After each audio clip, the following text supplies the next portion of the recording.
Alors bonsoir. J'espère que vous me voyez à peu près. En tout cas, moi j'essaie de vous regarder. Je m'appelle Caroline, je suis étudiante à l'Université de Neuchâtel en 3e. J'ai commencé avec un bachelor en anglais et en biologie et je suis maintenant en biologie et en première de communication. Donc sciences de l'information et de la communication. Ce soir, je vais vous parler de ce que je pense que Dieu a à nous apporter dans un monde qui est fait d'informations.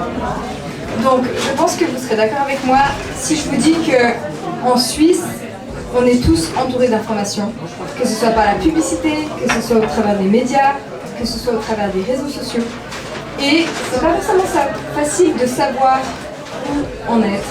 Parce que si on regarde ces informations, elles sont des fois contradictoires, elles sont des fois biaisées, elles prennent un parti, ou bien encore elles vont ne pas être très représentatives de la réalité. Et du coup, c'est quelque chose que j'ai remarqué dans mes études de communication, c'est que c'est pas forcément facile de se positionner dans un monde où l'information, où la morale, etc., où ça va dans tous les sens. Je sais pas s'il y a quelqu'un ici qui a étudié la communication, mais si c'est le cas, vous aurez aussi appris comme moi que sur Internet, environ 60% de l'information qu'on trouve est en fait simplement la même, qui sera recopiée des fois simplement après 4 secondes, comme l'information est chère. Mais en fait, l'information n'est pas aussi diverse que ce à quoi on s'attendrait. Et de plus de ce fait que ce ne soit pas aussi divers que ce qu'on pense,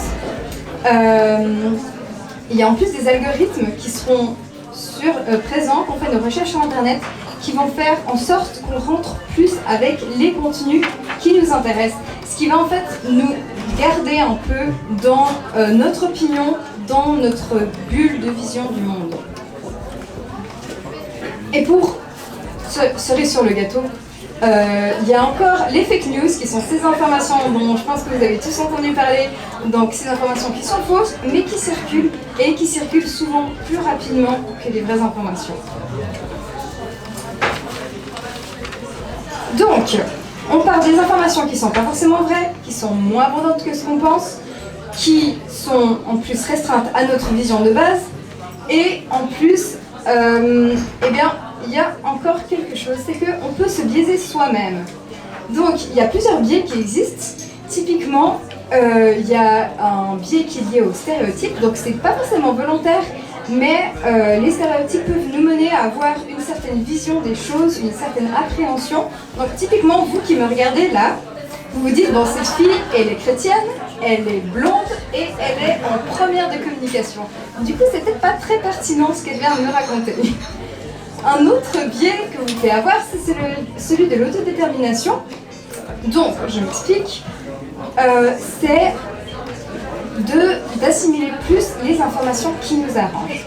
Donc, typiquement, si ce soir quelqu'un est venu ici avec son nouveau Samsung Galaxy 10 Plus et que quelqu'un dans la salle vous dit « Ah, mais t'es fou d'avoir acheté ce modèle, il y a plein de problèmes déjà. » Et que quelqu'un d'autre dans la salle vous dit « Ah, mais t'as tellement bien fait, moi aussi je vais m'acheter le même. » Vous allez préférer écouter la personne qui valide votre choix plutôt que de remettre en cause un choix qui vous a coûté beaucoup. Donc, je ne vais pas vous faire la liste de tous les biais, même s'ils sont très intéressants, mais ce que je veux vous dire ce soir, c'est de vous encourager à ne pas vous laisser renforcer dans votre opinion, que ce soit en faveur ou en défaveur de ce que je vais vous raconter, parce que vous pourriez bien être victime du biais de confirmation qui est de valider que les informations qu'on a déjà entendues avant. Et du coup, si tout à coup je vous raconte quelque chose que vous n'avez pas, enfin qui s'oppose à ce que vous avez entendu avant, eh bien en fait vous n'allez pas être d'accord et il y aura une sorte de blocage qui arrive, alors qu'en fait vous ne savez pas forcément si l'information que vous avez entendue de base était vraie. Donc, c'est encore possible après qu'à la fin de la soirée vous vous rappeliez plus de ce que je vous ai dit, parce qu'après avoir écouté mes collègues, vous auriez leur talk en tête, qui seront plus frais dans votre esprit, et ceci serait dû au biais de disponibilité, qui est de se rappeler mieux des dernières choses qu'on a entendues.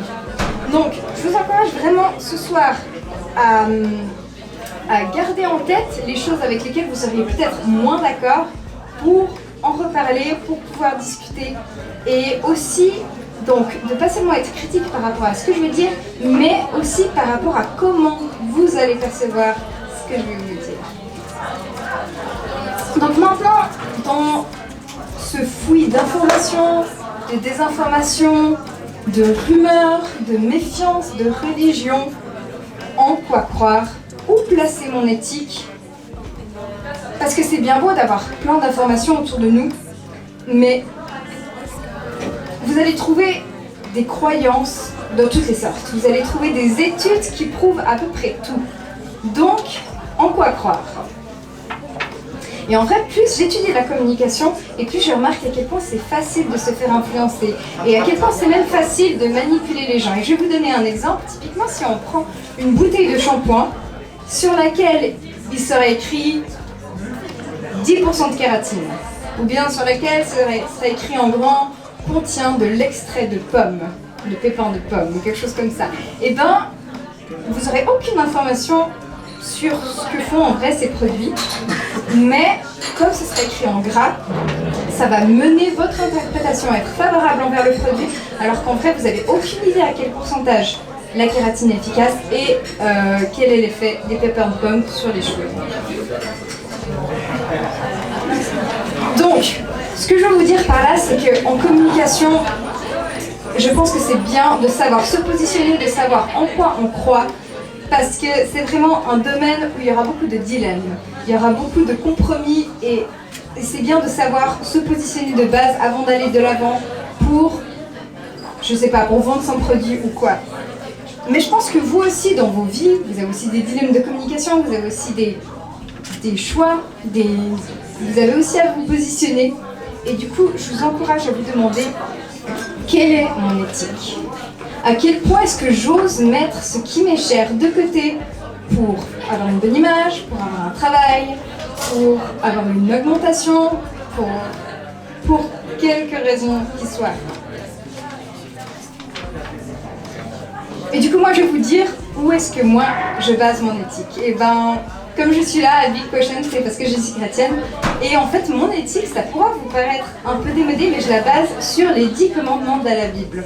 Donc vous vous dites peut-être, si vous n'êtes pas chrétien, mais les 10 commandements, c'est quelque chose de lointain, ça ne me concerne pas vraiment.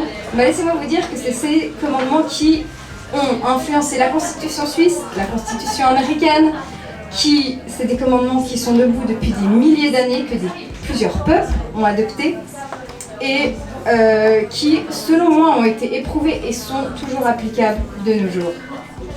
Donc, je ne vais pas parler des 10 commandements, mais je vais juste en relever 3 au hasard pour les appliquer justement au domaine de la communication. Donc le premier que je vais relever, c'est aimer son prochain comme soi-même, et je peux prendre dans le domaine de la communication comme ne pas faire aux autres ce qu'on n'a pas envie qu'on fasse. Le deuxième, ne pas porter de faux témoignages, donc toujours dire la vérité. Et le troisième, ça pourra vous paraître un peu bizarre, mais ce sera se reposer le jour du sabbat. C'est un peu un commandement qui peut paraître étrange, mais je pense que le travail ne devrait pas prendre toute la place, et que se reposer une fois par semaine, ça permet de se ressourcer, de ne pas laisser le travail prendre toute sa tête, et voilà, pas question de travailler 7 jours sur 7. Mais maintenant, vous allez peut-être dire, ok, je veux bien trouver une éthique, je veux bien me poser des questions, mais pourquoi est-ce que je devrais prendre exemple sur Dieu, ce domaine, pour le domaine de la communication? Et moi, je pense que Dieu est le plus grand communicateur. Je pense que ça, c'est déjà un bon point qu'il faut relever, c'est que il veut vraiment communiquer avec nous, et moi, je crois vraiment qu'il nous aime et qu'il veut le meilleur pour nous. Et typiquement, il a vraiment... Enfin, c'est vraiment un communicateur. Si on regarde dans la Bible, il a créé le monde en disant au début que la lumière soit. Il a appelé chaque chose par la parole. Ensuite, quand il y a eu le tout début, le péché qui est entré dans le monde, quand Adam et Ève ont désobéi, Dieu pose la question « Où es-tu » alors qu'il sait très bien où ils sont. Mais en fait, il a envie d'avoir cette relation, il a envie d'avoir une réponse, il veut avoir une communication avec eux.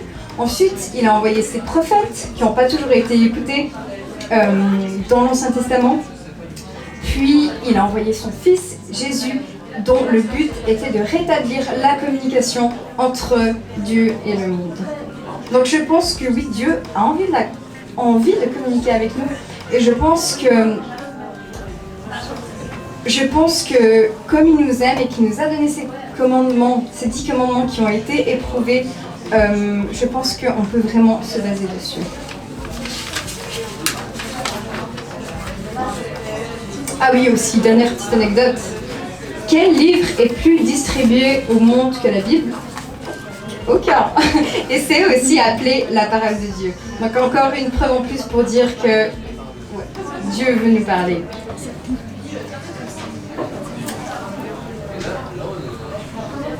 Donc je vous ai dit comment je me suis positionnée dans mon éthique, mais pour venir au grand fouillis pseudo-informationnel, je me suis aussi positionnée, et aussi de nouveau par rapport à la Bible, qui je pense est vraie, et dans laquelle en fait on trouve des histoires donc historiques que les historiens reconnaissent. On voit un message d'un Dieu qui nous aime et qui veut être en relation avec nous. Et il y a une éthique, il y a des lois, et il y a aussi vraiment cette relation qu'on peut avoir avec Dieu et que j'expérimente moi-même dans ma vie. Et d'ailleurs, je vous en parle volontiers à la fin des expériences extraordinaires que j'ai pu vivre avec Dieu. Donc, n'hésitez pas à demander. Et voilà, on peut aussi voir qu'il y a des personnages qui sont des fois fâchés, qui sont des fois révoltés contre Dieu, qui comprennent pas, qui lui posent des questions par rapport aux injustices dans le monde ou quoi. Et je pense qu'on peut vraiment s'identifier à ces personnages et que c'est vraiment un livre très pertinent. Du coup, maintenant, en tant qu'étudiante en communication, j'ai pu utiliser un magnifique outil qui est de la communication pour vous parler avec vous. Et en tant que chrétienne, j'ai pu aussi, j'espère, révéler un petit peu du cœur de Dieu pour vous. Mais maintenant, qu'est-ce que vous allez faire de ces informations? Avez-vous été victime d'un biais ou d'un autre? Vous rappelez-vous toujours du début du talk? Donc je vous avoue que j'ai pas vérifié mes sources 3 fois, donc n'hésitez pas à le faire. Et aussi, n'hésitez pas à checker la grande source qui est la Bible. Merci beaucoup.